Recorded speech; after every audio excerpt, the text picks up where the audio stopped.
A adolescência não é nada mais do que uma fase de transição entre a infância para a fase adulta. Tem aí esse intermédio que para muitas literaturas nos últimos tempos tem se dito que começa agora a partir dos 11 anos aos 25 anos. Mas antes, não é, dizia-se normalmente que começava dos 14 aos 18, 19, mas por causa das reações biológicas, fisiológicas e comportamentais dos adolescentes nos últimos anos, agora meio que foi se expandindo essa faixa etária e por aquilo que dizem os últimos estudos, estamos a falar entre a faixa etária dos 11 aos 25 anos de idade, que transita, não é, o indivíduo da infância para a fase adulta. Então, essa fase. Não aprovo de nenhuma maneira nem de outra o namoro na adolescência, mas eu abri um parênteses aqui para dizer que sei que é possível que haja namoro, não é? Com um período significativo de abstinência, mas para aquilo que é a nossa realidade, não é? Principalmente na adolescência, onde os impulsos sexuais são realmente muito fortes, é muito mais difícil você lutar contra a pressão de se envolver sexualmente se estiveres a namorar, porque há estímulos. Mas a verdade é que existem maneiras muito menos sofridas para aprender. Nem sempre nós temos que errar para conseguir aprender. Nós podemos aprender com os erros dos outros. Por exemplo, eu não preciso engravidar na adolescência para perceber o quanto difícil isso é. Sim. Se eu tiver uma menina, uma colega que engravidou, já vi que ela não conseguiu estudar, já vi que ela tem tido muitas dificuldades financeiras, já vi que o namorado dela não quis assumir a gravidez dela. Não preciso passar por isso então, para aprender, eu já consigo aprender com os erros dela. E a questão de que para amadurecer nós precisamos nos expor, não é, a essas situações, não, porque vários aspectos da nossa personalidade podem ser desenvolvidas em outros ambientes, não apenas no namoro. Aquilo que supostamente o namoro poderia te proporcionar, supostamente o lado bom, não é, que eu não vejo muito, pelo menos nessa fase, pode ser adquirida, por exemplo, quando adolescentes são inseridos em grupos sociais, como o desporto. O desporto é uma excelente forma de desenvolver habilidades e aspectos da personalidade da pessoa, como autodomínio, disciplina, interação social, para lidar com o estresse. Vais perder, nem sempre a tua equipa vai ganhar, enfim. Se passou a adolescência, não namorou, não se sinta perdido. Boas. Quer dizer que passaste muito bem essa fase até. E vais estar melhor, mais pronto, não é, na fase adulta para tomar decisões mais sábias. Hein? Os abusadores sexuais atuam nas redes sociais. Os vídeos de pornografia e imagens pornográficas têm sido cada vez mais expandidas pelas redes sociais, que com um clique, sem mesmo terem que pagar, antes parece que havia muito mais dificuldade para acessar esses sites porque tinham que ser pagos, outros tinham que ir em lugares específicos para obter revistas ou coisas que erotizam, não é, a mente até mesmo de um adulto. Havia muitas limitações e dificuldade de acessar esses conteúdos, mas hoje está tudo na internet. Educação sexual não é falar sobre sexo. Sexo é uma coisa que, querendo ou não, também está dentro do assunto de educação sexual, sim, mas é um aspecto muito mais profundo. Não estamos a falar que você tem que falar no teu filho como é que se faz sexo, não é isso. Mas a educação sexual tem muito, é um mar muito grande. E, por exemplo, para crianças, ajudá-los a conhecer o seu corpo, nomear o seu corpo, nomear o que sentem, dizer e ensiná-los quem pode tocar, quem não, por que não. Ajudá-los a reconhecer no seu corpo quais são as áreas de perigo que ninguém pode tocar, o que é que não lhe pode ser dito, o que é que ele não deve aceitar. O exemplo dos pais também, no modo como cuidam do corpo da criança nessa fase, também é muito importante. Por exemplo,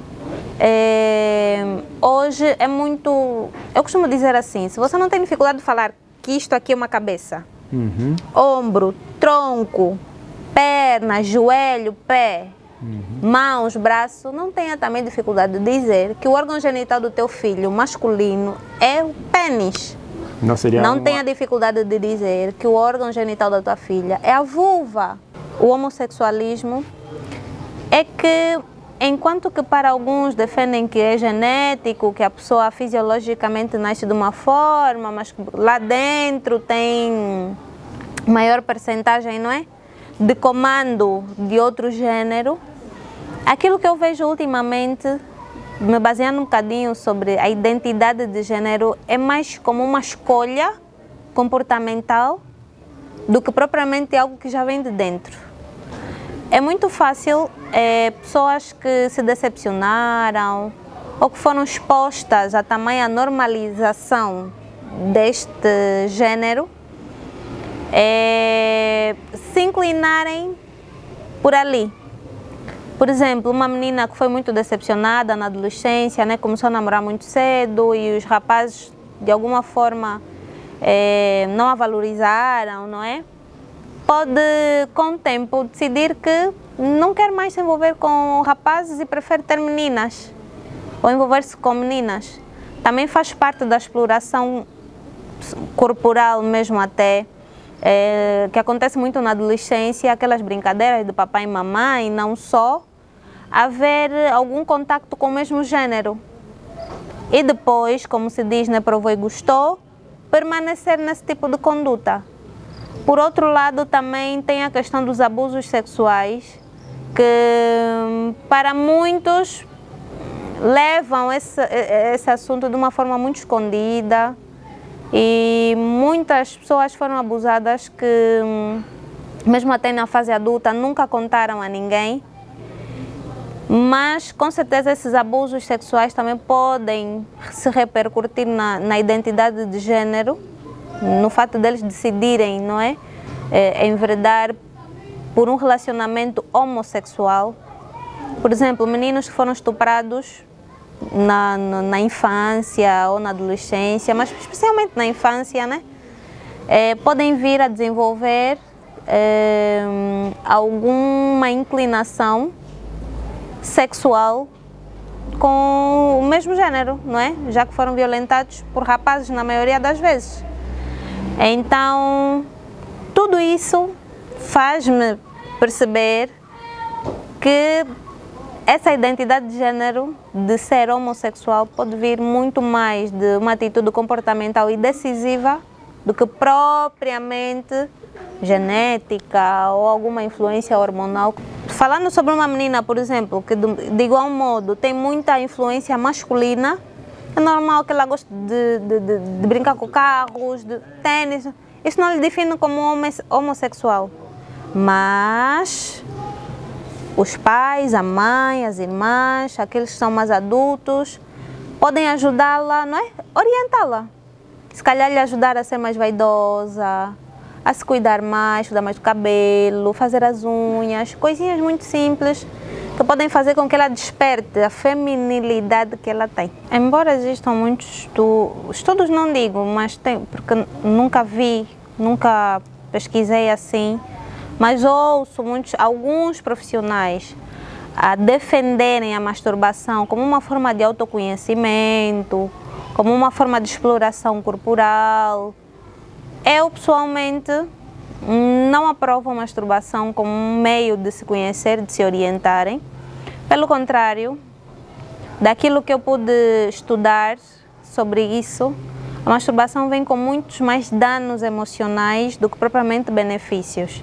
E não só, a masturbação vai fazer com que, a dado momento, o adolescente ou adolescente necessite de contato físico.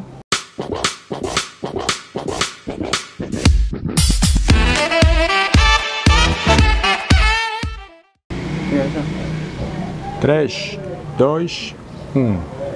Saudações de acordo da hora do dia. Estamos aqui para mais uma gravação do programa Conversas Soltas, que pode ser acompanhada na página do YouTube do Sapele Bengala. E hoje vamos falar um bocado sobre namoro, adolescência e educação sexual. Exato. E hoje temos o prazer de termos aqui uma psicóloga na área, ela vai se apresentar, mas antes disso deixa fazer a publicidade que nós somos patrocinados pelo Estúdio Montenegro, que é responsável pela captação de som e imagem. Imagens fazem serviços também para eventos corporativos, casamentos, panfletos e tudo mais. Se precisarem de algum serviço do gênero, é só entrar em contato com a página Montenegro Studio, a partir do Facebook, Instagram, TikTok, ou a partir dos contactos que vêm já aqui embaixo. E uma vez passada a publicidade, vamos dar aqui a palavra para se apresentar à nossa convidada. Muito boa tarde, Ana. Tudo bem? Boa tarde, está tudo bem. Okay. Muito bem, por sinal. Ok. Sou Ana Carmelino, psicóloga clínica, formada pelo Instituto Jean Piaget de Benguela, mas também sou técnica de enfermagem no Ministério da Saúde, onde atuo na sala de atendimento a jovens e adolescentes e faço aconselhamentos, orientação sobre saúde sexual e reprodutiva. Boa. Portanto, educação sexual, adolescência, já faz parte da minha prática diária de atendimentos há sensivelmente 3 anos, que essa área foi aberta lá na nossa unidade. Ok. Olha, hoje ela é convidada para falar dos assuntos que eu já me referi e vamos diretamente ao assunto. Podemos chamar a doutora Ana? Sim, por favor. Podia, na verdade já estou habituada a esse título, que é como me chamam lá no centro, então está tudo bem. Ok, então não há problema. Sim. Olha, nós estamos a falar da adolescência. O que é a adolescência, no verdadeiro sentido, para quem não sabe, né? E para quem não tem domínios detalhados sobre o assunto, o que é a adolescência? Exato. A adolescência não é nada mais do que uma fase de transição entre a infância para a fase adulta. Tem aí esse intermédio que para muitas literaturas nos últimos tempos tem-se dito que começa agora a partir dos 11 anos aos 25 anos. Mas antes, não é, dizia-se normalmente que começava dos 14 aos 18, 19, mas por causa das reações biológicas, fisiológicas e comportamentais dos adolescentes nos últimos anos, agora meio que foi se expandindo essa faixa etária e por aquilo que dizem os últimos estudos, estamos a falar entre a faixa etária dos 11 aos 25 anos de idade, que transita, não é, o indivíduo da infância para a fase adulta, então é essa fase. Hoje os adolescentes atualmente vão até mais tarde, né? Parece que no passado 25 anos já era adulto. Já era considerado adulto, ou um jovem adulto, né? Mas agora ainda é adolescente. Tudo por causa das suas atitudes, só para ver. Ok, conta muito isso. Interessante, sim. Ok. E a adolescência, nós também queríamos falar sobre o namoro na adolescência. O que é o namoro? O que se considera namoro, assim, num cômputo geral? Pois, namorar é quando você tem um sentimento romântico por alguém que é correspondido pela outra pessoa. Ok. Esse sentimento romântico, obviamente, estamos a falar de várias emoções, tem a paixão, a atração, o amor, né, que normalmente é o título mais utilizado. Para muitos, feliz ou infelizmente, também abrange a atividade sexual, para outros não, então dependendo da moral, dos valores de cada adolescente nessa fase, mas a essência do namoro é essa, é quando tens sentimentos românticos por alguém e esse sentimento romântico é recíproco, então pode-se dizer que essas pessoas estão a namorar. Okay. Acontece de você ter um sentimento romântico por alguém e não ser correspondido, obviamente muito. Não há, não estás a namorar, estás só mesmo... Os homens passam muito mal com isso. Meninas também. Gostam tanto e muitas das vezes não são correspondidos. Exato. Os homens sabem muito bem do que eu estou a falar. E como é que é o sentimento nessa fase da adolescência? É muito complexo. Okay. É muito complexo, mas ao mesmo tempo natural, normal. Para muitos adultos, infelizmente parece ser um bicho de 7 cabeças, mas eu pessoalmente não o vejo dessa forma. Porque é tudo muito fisiológico, muito biológico. Sabemos que nessa faixa etária existem transformações corporais, hormonais, emocionais, sentimentais, e tudo isso meio que prepara o caminho para que os adolescentes nutram esses sentimentos uns pelos outros. A atração física, a atração pelo gênero oposto. Então tudo isso faz parte dessa idade. A verdade é que existem dois processos fisiológicos que trabalham juntos para que isso seja possível. Estamos a falar sobre a tiroide. A tiroide, que é uma glândula responsável pela produção de vários hormônios. E alguns dos mais importantes são os que gerenciam as emoções e os sentimentos. Nessa fase da adolescência, 14, 18, 17 anos, a amígdala está muito desenvolvida. Então as emoções falam mais alto, os desejos, os sentimentos. Já o córtex pré-frontal, que é a área do raciocínio, não é? Que distingue o certo do errado, o que é lógico e o que não é, ainda está em desenvolvimento. Opa. Então aí está o risco. Apesar de ser algo biológico, apesar de ser algo normal, acarreta muitos riscos porque não está acompanhado do raciocínio lógico, principalmente sobre aquilo que é certo e errado. E nessa fase os adolescentes podem cometer muitos erros e podem se magoar muito em sentido emocional. Esse é o perigo. Oh, boas. E eu sei que a tua marca é sobre o namoro, que o adolescente não pode namorar. E essa a tua marca, o que achas do namoro na adolescência? Um perigo. Qual é o perigo que te referes nesse caso? São vários, desde aqueles mais clichês, que muitos de nós já sabemos, onde sabemos que há muito risco da gravidez indesejada ou a gravidez precoce. Tem os riscos relacionados às doenças sexualmente transmissíveis.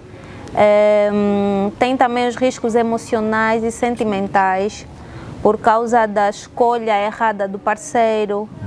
Podem causar dependências emocionais que só vão se repercutir muito lá mais para frente, na fase adulta. Facilmente cria-se um padrão de escolha de parceiros abusivos, fazendo com que muitos adultos que hoje se encontram em relacionamentos abusivos não consigam sair dali. Se formos fazer um estudo um bocadinho mais profundo, conseguimos perceber que o déficit começou exatamente na adolescência. O aborto, que é um risco, exato, é um risco que muitos adolescentes podem correr, tudo por causa de terem que namorar e com o namoro vem a pressão para fazer sexo antes mesmo que eles se sintam preparados para isso. E antes que eles tenham responsabilidade suficiente para assumir os riscos que vêm. Então, como se diz, hoje namorar sem sexo é muito difícil de encontrar adolescentes, jovens que namoram sem que o sexo faça parte de um dos pilares principais. Embora, na minha opinião, isso seja totalmente possível, haver um namoro com um período, não é, de abstinência. Mais ou menos quanto tempo de abstinência? O que aconselhas? Mais ou menos quanto tempo de abstinência? Isso para adultos. Correção. Eu não aprovo de nenhuma maneira nem de outra o namoro na adolescência. Mas eu abri um parênteses aqui para dizer que sei que é possível que haja namoro, não é? Com um período significativo de abstinência. Mas para aquilo que é a nossa realidade, não é? Principalmente na adolescência, onde os impulsos sexuais são realmente muito fortes, é muito mais difícil você lutar contra a pressão de se envolver sexualmente se estiveres a namorar, porque há estímulos. Então, já que estamos a falar para adultos, nós estaríamos a considerar que é aconselhável alguém começar a namorar com quantos anos? Já que a adolescência chega até aos 25. Eu costumo dizer, tem uma frase que eu gosto muito que é flor da juventude. A flor da juventude é definida como a fase em que os impulsos sexuais são muito fortes e que a pessoa ainda não tem autodomínio sobre eles. Então, basta essa fase passar, que ela passa. É a fase em que os hormônios estão ali, as meninas começam o ciclo menstrual e com ele vem muitas transformações fisiológicas e hormonais. Os rapazes também começam a ejaculação noturna e sem falar dos estímulos visuais que muitos rapazes estão submetidos. Então tudo isso estimula muito o desejo sexual. Mas há uma fase em que tudo isso pode passar. Quando começa a trabalhar, por exemplo, o foco deixa de ser o seu corpo, passam a haver distrações, não é? Que vêm com a maturidade, com as responsabilidades. Então os impulsos sexuais são um bocadinho mais controlados. Mas estamos a falar mais ou menos da faixa etária, é mais ou menos de quanto a quanto? Porque eu posso estar a trabalhar a partir dos 20 anos.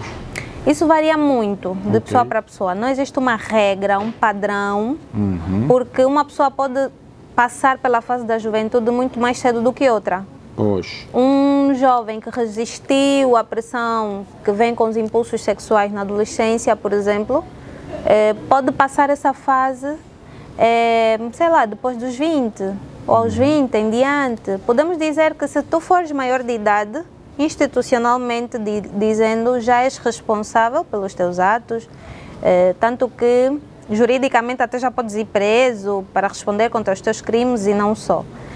Então com ele vem a probabilidade de também seres responsável pelas consequências que virão do namoro. Okay. Então, se fores maior de idade, estamos a falar aí entre os 18, embora não garanta que já tenhas maturidade.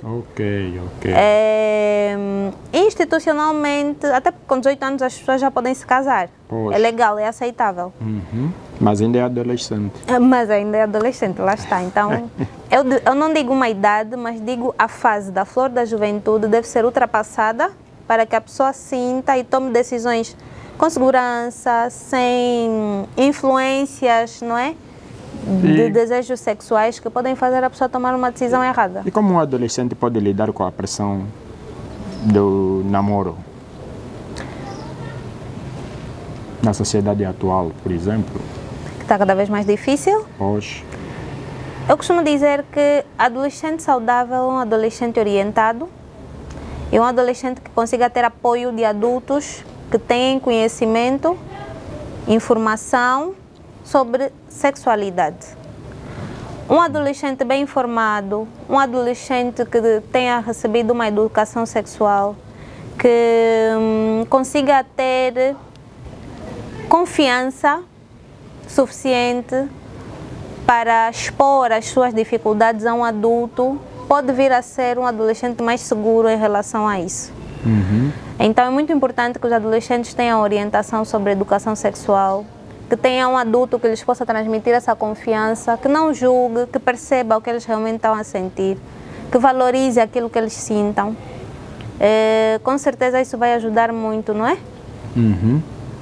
Nessa pressão a fazer a decisão certa. Sim, eles vão se sentir mais, como é que eu posso dizer? Vão poder tomar decisões mais sábias, porque já sabem quais são os riscos. Pois. Que vem muito dessa convivência, dessa conversa, mas que eles podem vir a ter com adultos, quer sejam de casa, professores. Se irmos no princípio de que muitas das vezes os erros nos fazem aprender, né? Não sei se vou conseguir lhe fazer perceber. Muitas das vezes nós aprendemos com erros. Com erros, sim. E a adolescência é uma fase. Sim. O errar do adolescente para namorar, para encontrar um parceiro, não acaba por ser um método para o desenvolvimento da personalidade e do entender da própria sociedade para este adolescente? Entendo a ideia que tens e na verdade não és o único a pensar assim, muitas pessoas pensam mesmo. É aquele velho ditado de aprende com o teu erro, né? Vai mesmo assim, bate com a parede, com a cabeça na parede, que vais aprender, pelo menos vais ver que para a próxima já não faz isso. Pois. Mas a verdade é que existem maneiras muito menos sofridas para aprender. Nem sempre nós temos que errar para conseguir aprender. Nós podemos aprender com os erros dos outros.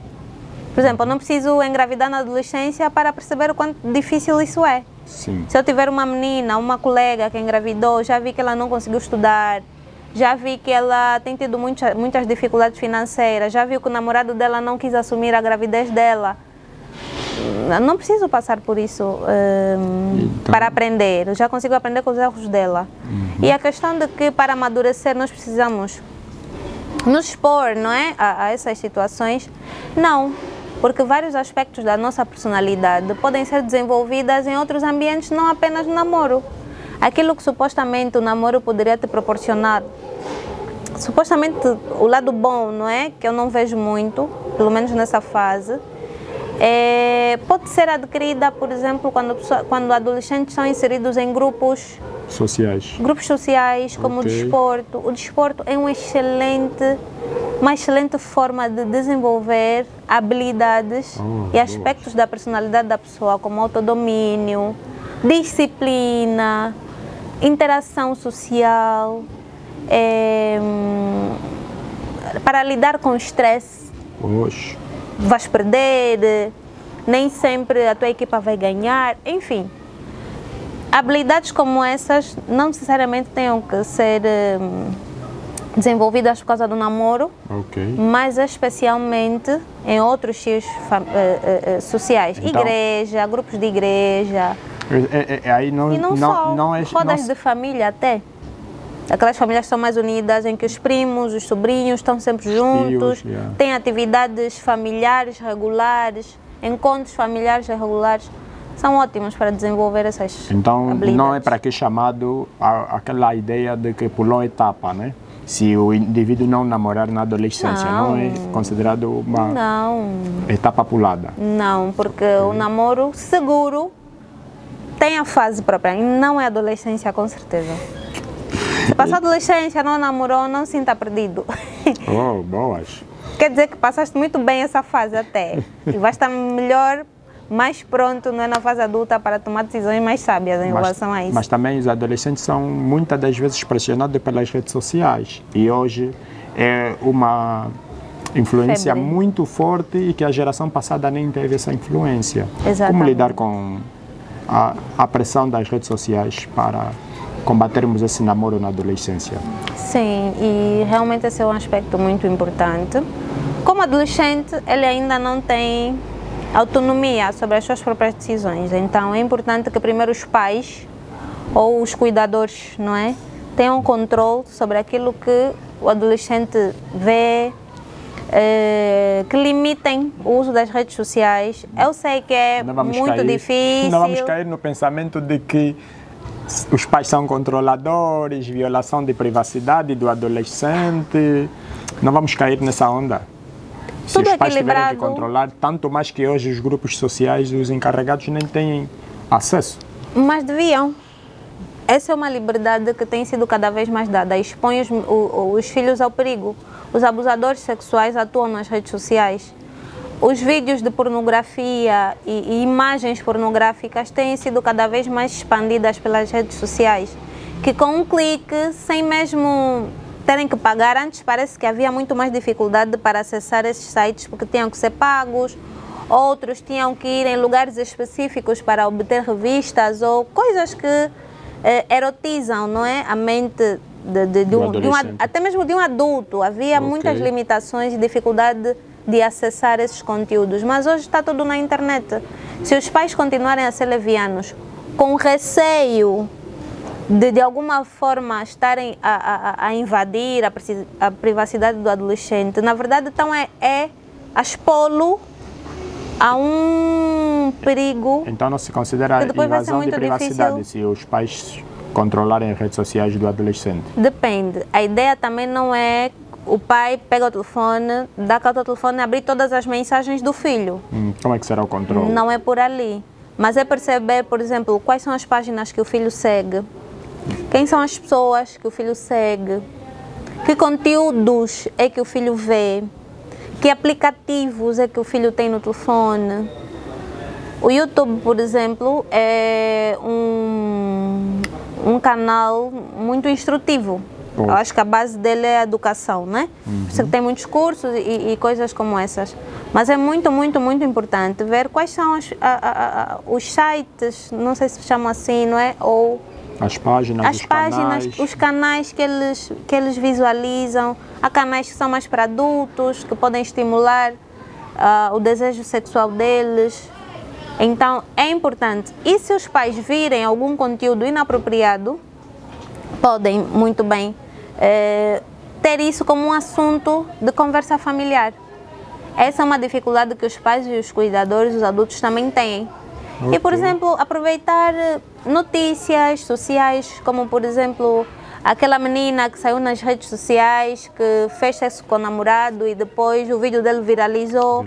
Chama o teu filho, a tua filha, o que é que achas disso? Poxa. Procura saber qual é a opinião dele sobre aquela situação. O bom que deu, né, sobre os chineses, aquilo que fazem, não é? Na caota, por exemplo, deu um boom tão grande. É um excelente tema para ser abordado numa mesa familiar com adolescentes. E assim você vai conseguir perceber qual é que tipo de pensamento tem o teu filho sobre essas questões. Já que estamos a falar dos pais, qual é o papel, quais são os papéis mais importantes dos pais na fase do adolescente, por exemplo, já que estamos a falar dos pais, quais seriam os papéis, que posição é que os pais tinham que se posicionar para poder orientar o adolescente? Um pai, em primeiro lugar, tem que ter autoridade. Okay. Autoridade, não estamos a falar de como se diz, um pai com autoridade não é um pai autoritário. Ok. Pai autoritário é aquilo que só ele manda. O filho é um robô, que ele aperta no botão e faz o que ele quiser. Okay. Mas um pai que tem autoridade é um pai que o filho respeita e que o filho consegue perceber que aquilo que o meu pai está a dizer é para o meu bem, portanto eu tenho que obedecer. Que o filho consiga perceber que as palavras do seu pai são para serem seguidas e orientadas. A verdade é que, para que esse trabalho seja fácil na adolescência, mais simplificado, mais leve, é importante que isso comece já desde a infância. Se no processo de infância do teu filho você foi um pai muito permissivo, quando as coisas começarem a ser mais difíceis já na adolescência, você não vai ter o mesmo poder, então o teu filho não te vai obedecer, não te vai respeitar. Foste muito permissivo, muito liberal, muito amigo do teu filho e não soubeste impor e estabelecer limites, não é? Vai ser muito difícil recuperar isso depois na adolescência. Por outro lado, facilitar conversas que dizem respeito à sexualidade. Ok. Os nossos pais, muitos deles não tiveram essa educação sexual na infância, no seu desenvolvimento, então também têm dificuldade, e é justo e é normal, que também tenham dificuldade de falar isso com seus filhos, mas a verdade é que eles podem aprender. Então, em que momento é que os pais, aqueles que tiverem coragem de dar a educação sexual aos filhos, qual é a faixa etária ideal para começarem a falar do assunto? A partir do momento que os filhos começam a falar. Com 2 anos, 3 anos? 2 anos, 3 anos. É assim, quando se fala de educação sexual, não é falar sobre sexo. Sexo é uma coisa que, querendo ou não, também está dentro do assunto de educação sexual, sim, mas é um aspecto muito mais profundo. Não estamos a falar que você tem que falar no teu filho como é que se faz sexo, não é isso. Pois. Mas a educação sexual tem muito, é um mar muito grande. E, por exemplo, para crianças, ajudá-los a conhecer o seu corpo, nomear o seu corpo, nomear o que sentem, dizer e ensiná-los quem pode tocar, quem não, por que não. Ajudá-los a reconhecer no seu corpo quais são as áreas de perigo que ninguém pode tocar, o que é que não lhe pode ser dito, o que é que ele não deve aceitar. O exemplo dos pais também, no modo como cuidam do corpo da criança nessa fase, também é muito importante. Por exemplo, hoje é muito... Eu costumo dizer assim, se você não tem dificuldade de falar que isto aqui é uma cabeça, ombro, tronco, perna, joelho, pé, mãos, braço, não tenha também dificuldade de dizer que o órgão genital do teu filho masculino é o pênis. Não tenha dificuldade de dizer que o órgão genital da tua filha é a vulva. Que a vagina, como muitos dizem, né, é um canal mais interno, mas o que está aqui por fora é a vulva. Mas assim então, não estaríamos a dar uma linguagem muito pesada para a idade de uma criança, por exemplo, até 5 anos? Uma criança Não é até uma linguagem 5 muito anos. pesada? Essa é a ideia que nós temos, mas é exatamente ali onde os abusadores aproveitam-se. Ok. É exatamente dessa inocência, dessa falta, porque se a criança estiver habituada a usar esses termos, ela vai aceitar, da mesma forma como ela aceita o nome de outros membros do corpo, de outros órgãos do corpo, porque ele ainda não tem a intenção que nós adultos já temos quando mencionamos esse nome. Okay. Quando nós usamos, quando Ou seja, não tem mencionamos, maldade no não coração. tem maldade. Okay. Ele vai ouvir e receber isso da mesma forma que ele ouve e recebe mãos. Okay. Quando ele, filho, mostra onde é que está a tua orelha. Ele toca, a orelha está aqui. Mostra onde é que está o teu nariz, está aqui. Mostra onde está a tua vulva, está aqui. Ela também vai conseguir apontar. E vai ser normal isso. E ele vai crescer já sem aquela maldade que nós adultos atribuímos a esses órgãos. Por quê? Okay. Porque sempre foi algo muito escondido, que não se pode falar, como se fosse um disparate. Não. Os adultos podem ensinar os seus filhos sem ofensa, sem desrespeito, sem malandrice, não é? Aquilo que é certo e é fisiológico.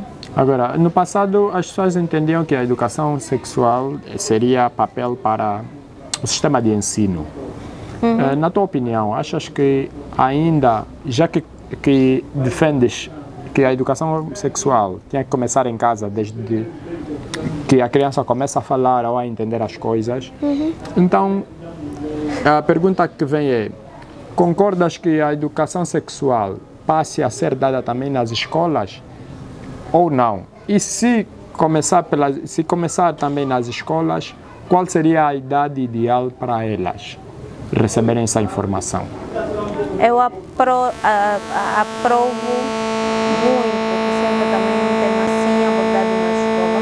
Porque, como falamos, há muitas famílias ainda muito conservadoras que não falam sobre esse assunto. Para muitos, dependendo da religião, parece ser até pecado falar sobre isso. Então, se em casa eles não têm, na rua malmente vão aprender. Então, pelo menos que haja algum sítio onde eles tenham a certeza de que podem obter essa informação e que essa informação seja realmente certa. Então, as escolas, alguns grupos sociais monitorizados por adultos podem ser ricas fontes.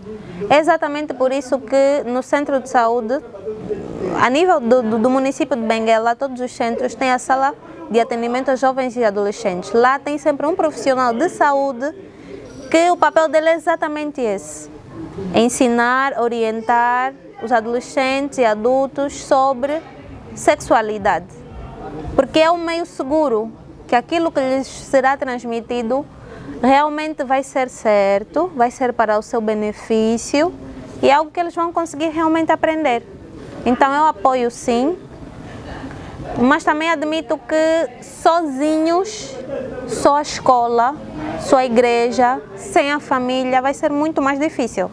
Mas que pelo menos haja algum sítio seguro para se conversar sobre isso, sem o risco, né, de aprenderem errado.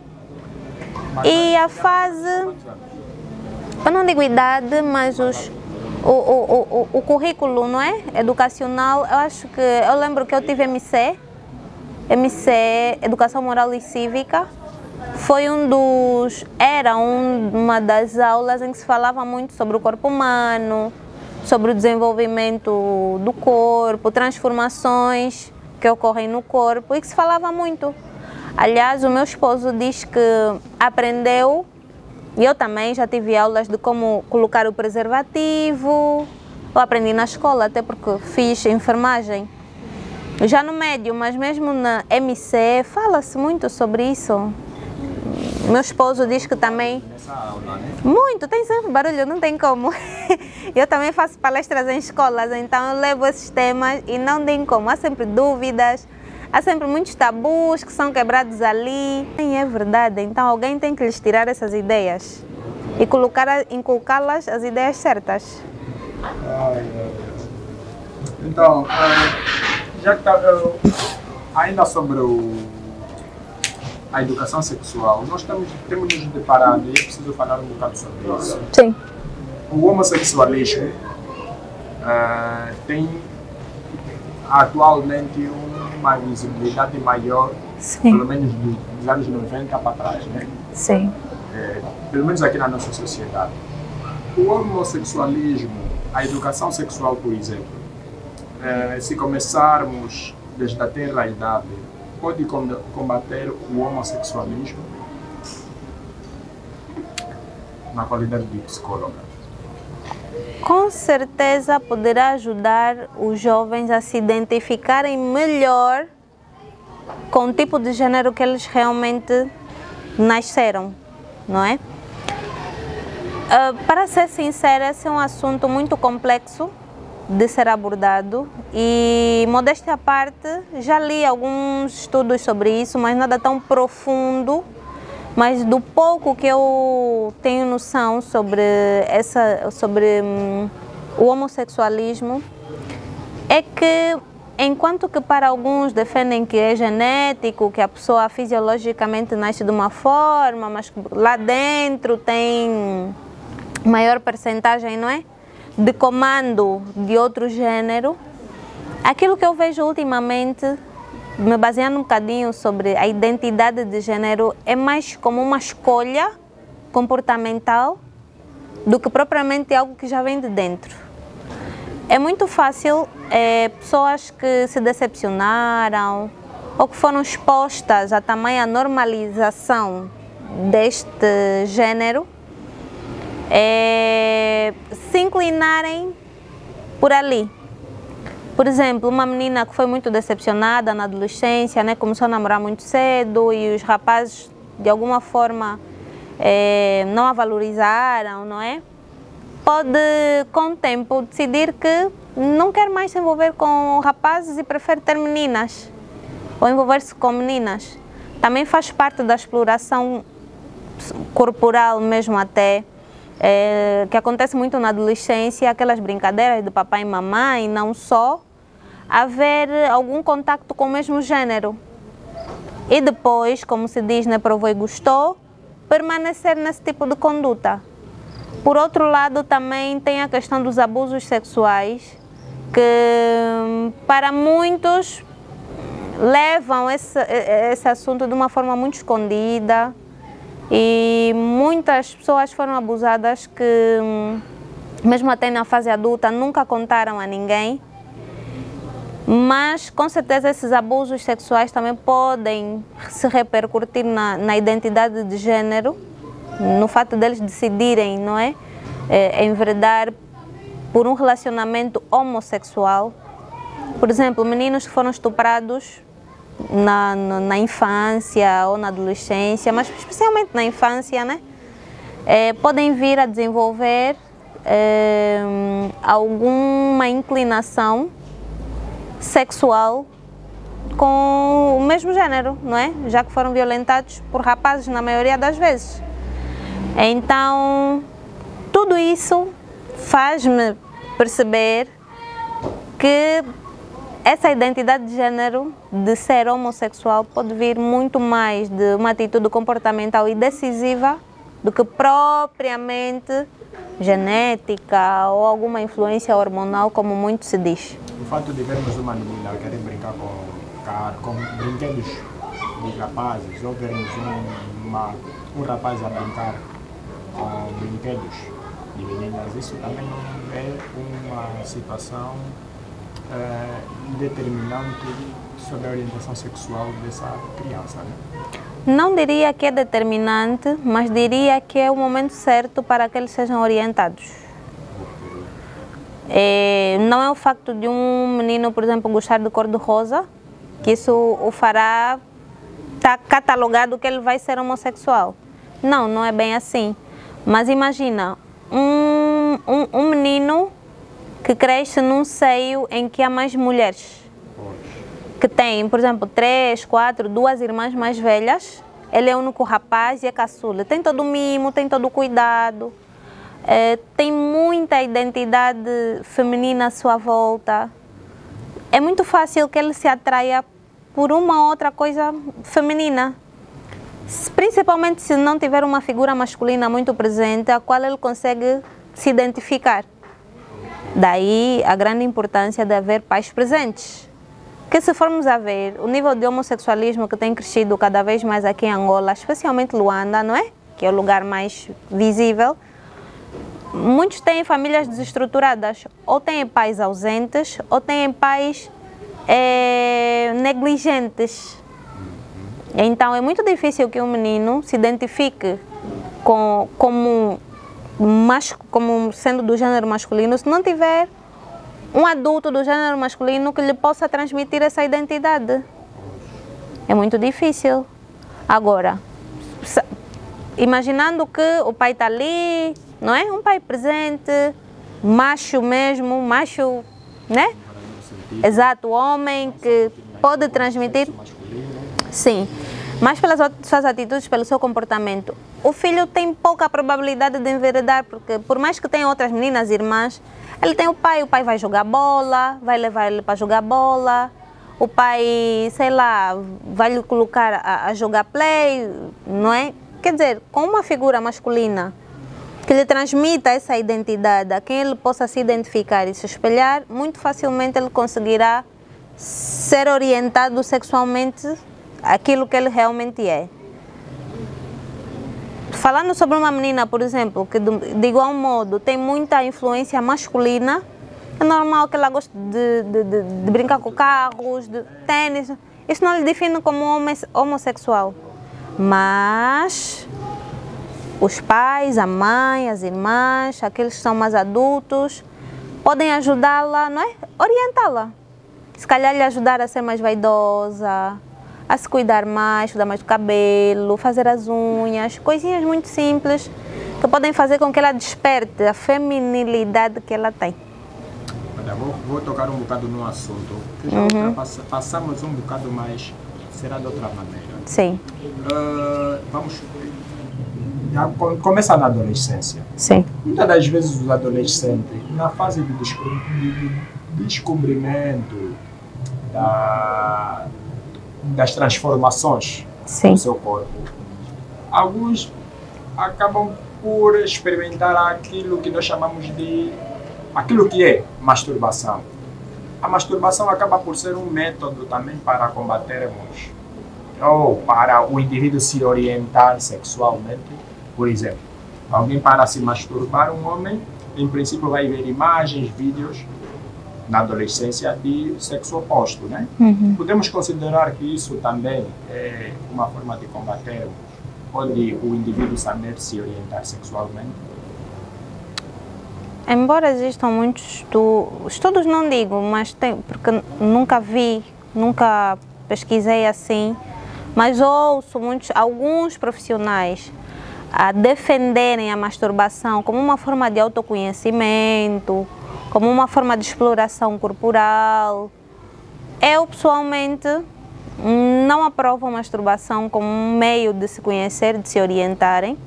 Pelo contrário, daquilo que eu pude estudar sobre isso, a masturbação vem com muitos mais danos emocionais do que propriamente benefícios. E não só, a masturbação vai fazer com que, a dado momento, o adolescente ou adolescente necessite de contacto físico. Porque está a estimular algo que, com o tempo, por si só, já não será suficiente. E não só. Ultimamente, as famílias estão muito expostas às novelas. E eu costumo dizer, os pais assistem novela com os filhos. Eu lembro-me que eu sou de uma fase, a minha mãe por acaso nunca foi muito de assistir novelas, mas a última que ela viu há muitos anos atrás, nos anos 2000, era do Paco, né? Tinha uma novela do Paco e a Preta, mas ela quando assistia, às vezes chutava-me, porque não tens idade de ver novelas. Havia esse cuidado há muito tempo, mas hoje os pais sentam com os filhos e estão a assistir novelas e não percebem o quanto as novelas estimulam, porque os desejos já estão ali, biologicamente eles já vão surgir, mas são mais estimulados ainda por meio das novelas, sem falar ainda dos filmes pornográficos. Então, como o próprio corpo está a ser estimulado, em algum momento ele vai pedir. Então, a masturbação só vai estimular e intensificar ainda mais esses impulsos sexuais. é como se estivesse mesmo a provocar o leão, né? E em algum momento, obviamente, vem um rapaz, vai disfarçar o desejo dele de simplesmente envolver-se sexualmente com o adolescente, de um amor da Cinderela. É muito fácil que ela ceda, é muito fácil que ela veja o sexo como uma forma de ser aceita pelo seu parceiro. Mas tudo isso veio por quê? Por causa do hábito da masturbação, sem dizer que pode se tornar um vício. E Então, todo vício também é danoso. Na adolescência, Não. Mas depois da adolescência pode? Aí é a consciência de cada um. Não há regras para tudo. Eu, sinceramente, não aprovo, mas cada adulto já é responsável por si. Okay. Tem aí a sexóloga também, que já falou muito sobre isso. Então, os adultos que se virem com as suas responsabilidades, que aguentem, mas eu pessoalmente não aprovaria. Não aprova. Note, na tua opinião, Note. Até porque, se está carente a fase, está organizado, tem maturidade para tal, case.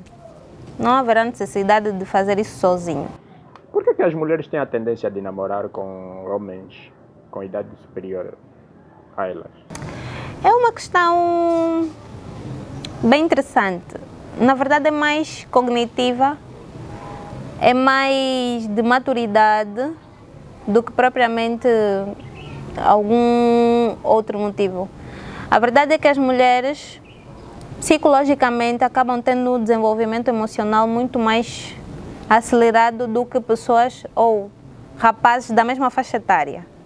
Enquanto que nós mulheres já somos muito estimuladas a ser donas de casa. Desde pequenas queremos ser a mamã que cuida do bebê, a mãe que cozinha para o marido, porque temos os nossos pais, a nossa mãe no caso, como espelho.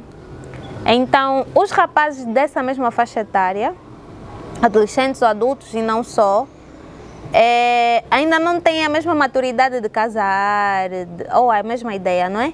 Ou não estão ainda psicologicamente organizados ou preparados para isso. Então é muito mais fácil uma jovem de 20, 21, 22, 23, 25 anos se apaixonar por alguém que já tem 30, uma diferença de 5, 4 ou mais anos, porque supostamente aquela pessoa já está meio que numa mentalidade mais próxima de objetivos que a menina, quando o mesmo rapaz da mesma faixa etária ainda está um bocadinho mais abaixo em relação a esse objetivo. Mas eu acho que os homens, até certo ponto, têm a razão deles, porque vocês, as mulheres, por exemplo, brincam de casa de quando eram crianças, né? Quando na tenra idade, chega na adolescência e a vida adulta realiza o sonho dela de criança, que é dona de casa.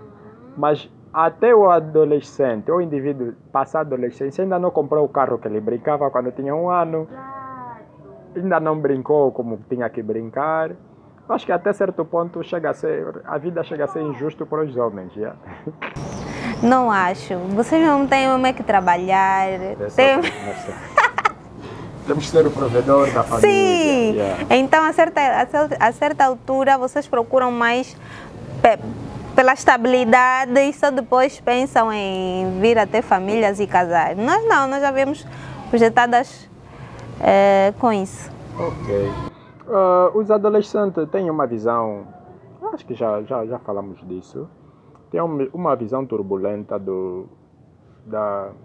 daquilo que é o namoro, vida adulta, mas na qualidade de psicóloga, eles conseguem medir a consequência dos atos no namoro, pela experiência que tens visto? Com certeza não. Não, né? Não. Não, porque, como eu disse, primeiro é biológico.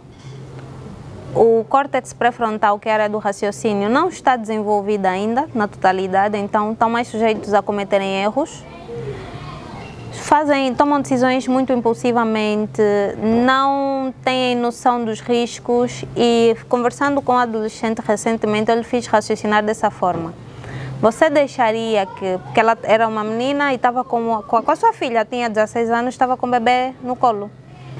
Então eu perguntei a ela, você deixaria o teu bebê ir para o fogão sei lá, fazer um fungo, cozinhar alguma refeição. Não, por quê? Não, não vai conseguir, não sei o que é perigoso, basta que ele chegue no fogão que eu vou lá retirá-lo. Exatamente. Por quê? Porque ele não tem noção daquilo que você já tem como adulto. É igual para os adolescentes em relação ao namoro. Eu que sou adulta, consigo ver os perigos. Consigo, tanto pela minha experiência, como por aquilo que eu já sei e observei da minha vivência, consigo muito mais amplamente perceber os perigos do que ela tem limitações.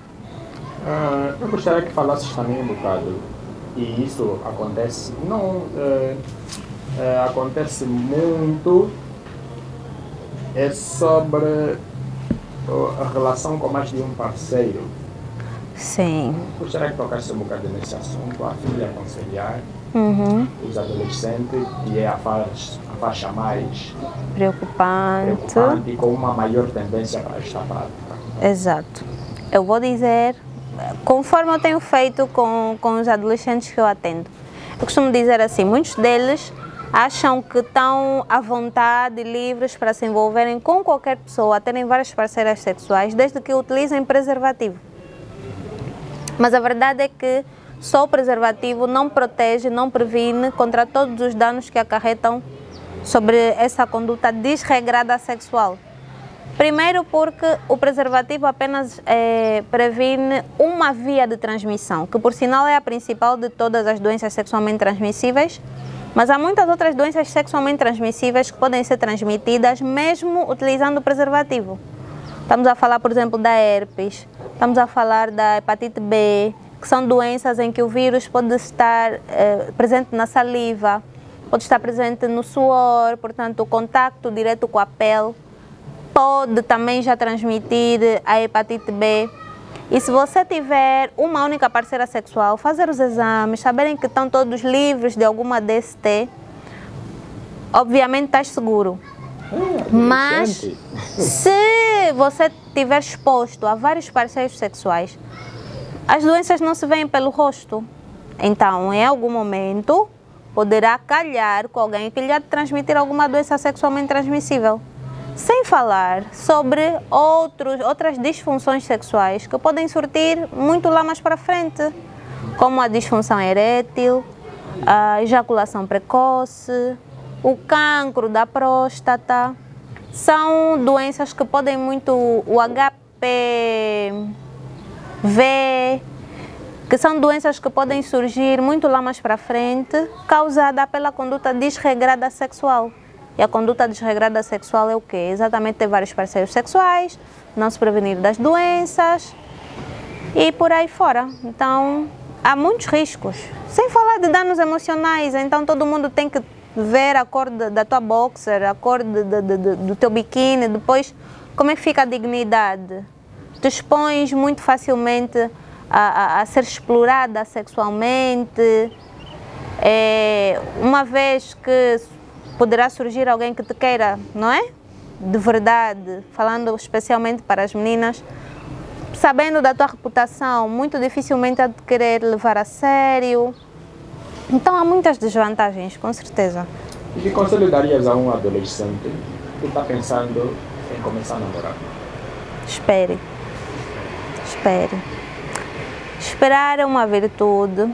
Eu costumo dizer, vai haver um momento em que você vai se abonar, vai usufruir do real prazer que é ter alguém ao teu lado, que te respeite, que te valorize, sem consequências emocionais tão graves, longe de riscos desnecessários como a gravidez indesejada, como as doenças que são fisicamente dolorosas, como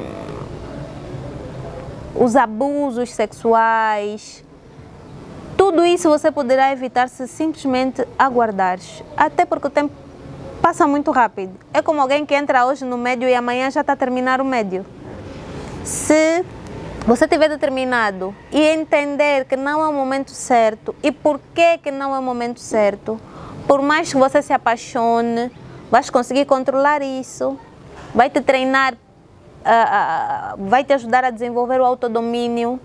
O autodomínio e a disciplina são habilidades muito importantes que vão te ajudar muito na fase adulta.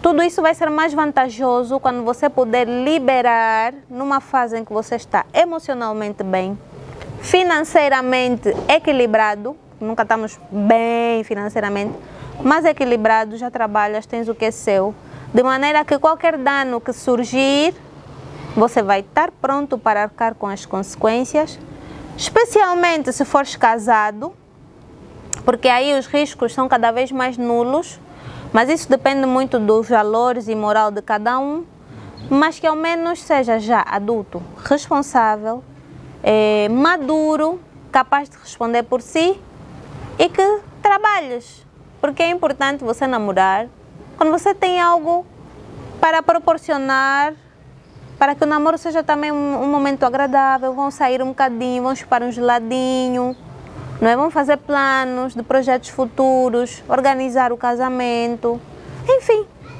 Então, se for na fase adulta, terás muito menos consequências e sofrimento. Poupa-te. É verdade. Estamos no fim da entrevista. Tem algum assunto que queres acrescentar? Alguma pergunta que eu não fiz e gostarias que eu fizesse?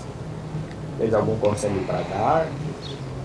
O momento ideal. Bem, os conselhos foram já dados, para não ser muito repetitiva. Não tenho assim um assunto que me falte dizer, mas simplesmente reiterar a importância de os pais, os cuidadores, serem mais presentes. Os nossos filhos, os vossos filhos, precisam só de apoio. Alguém que eles saibam que podem contar. Para que o teu filho, o teu sobrinho, o teu irmão venha ter contigo quando precisar de ajuda. Porque eu acho que essa é a vaidade de qualquer adulto, quando um filho chega e fala: pai, preciso da tua ajuda, estou a passar por isso, o que é que eu faço? Isso é algo que os adultos deviam começar a se envaidecer e querer, mas isso só vai ser possível se você for um pai presente, que disponibiliza tempo de qualidade com o adolescente da tua casa, que passes tempo com ele, que te interesses pelo que ele gosta. Vai ser muito mais fácil ele trazer as suas dificuldades, as pressões que ele enfrenta. Vai ser muito mais fácil você lhes orientar, mas também saiba de uma coisa. Infelizmente, nós adultos não conseguimos livrar os filhos, os adolescentes, de todos os riscos e todas as consequências que eles possam vir a cometer. Nós vamos fazer tudo o que pudermos para os proteger. Em algum momento eles vão desobedecer, em algum momento eles vão fazer totalmente o contrário do que dissermos, mas isso não invalida a nossa parte. É simplesmente parte da idade, da fase que eles estão, e permita que eles também sofram as consequências. Não seja um pai que o teu filho é o único santinho, que sempre os outros é que são os culpados. Estás a tirar a responsabilidade dele dos seus próprios atos. Se isso continuar, mesmo quando adultos, você vai continuar a levar a carga deles. Então, se eles errarem, deixa que eles arquem com as suas consequências. Claro, esteja ainda assim presente, para que eles não se sintam abandonados. Boas, antes que nós fechamos a entrevista, nós temos sempre a última pergunta e gostaríamos que a nossa convidada de hoje, dentro do seu conceito, e definisse para ti o que é a vida. A vida é um presente, mas um presente que só pode ser usufruído em ação. É agir. Se ficares parado no tempo, se perderes, se disseres assim: hoje eu não quero sair da cama, e ficas o dia todo, não é? Mesmo tendo muita coisa para fazer, você parou, estagnou no tempo, não é?